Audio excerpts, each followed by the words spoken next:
अवहेलित वस्त्रचरा गोपीनाथ मंदिर पुनरुद्धार पर प्रतिश्रुति देले विधायक गोविंद चंद्र दास। सदर ब्लॉक अंतर्गत सारगां ग्राम पंचायत सारगां ग्राम में शताधिक वर्षर महाप्रभु वस्त्रचरा गोपीनाथ मंदिर अवहेलित हो पड़ा बेले ठाकुर नीतिकांति पूजा अर्चना ठीक भाव में हो पारना। लाइन संजोग नथिबारु ठाकुर अंधारे रोचंती, रक्षणाबेक्षण करने को केही नाहांती। जराजीर्ण अवस्था मंदिर पड़ी रही खबर पाई सरकारी दलर उप मुख्य सचेतक तथा रेमुणा विधायक गोविंद चंद्र दास मंदिर परिदर्शन करने सहित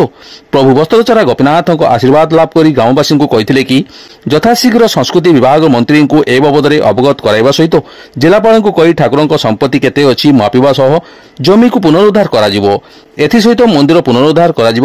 आर्थिक सहायता जगाई देवार प्रतिश्रुति देइथिले। भाई सारगां पंचायत रे जो सारगां गाँव रे वस्त्रचरा गोपीनाथ रही दीर्घ वर्ष धरिकी अवहेलित अवस्था आपण आसुछंती आज कौन देखिले और कौन प्रतिश्रुति देले ग्रामवासी को? निश्चित आमे मु कहिमी भगवान नथिले जिमती दिन राति हुएनी सूर्य उदयस्त हुए नहीं से भली भगवान को जगार जो माने ठाकुर जो वस्त्रचरा गोपीनाथ जो अवस्था अच्छी मु मान्य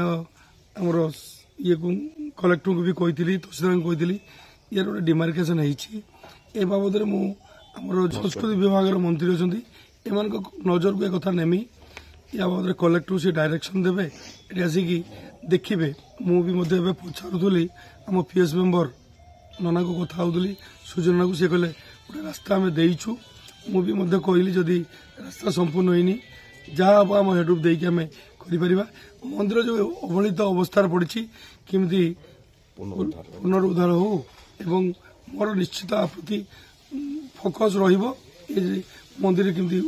उद्धार हम किमती ठाकुर रे ठीक नीतिकांति तार जमी हवा कथा ये बाबद मंत्री माननीय मंत्री को अवगत कर।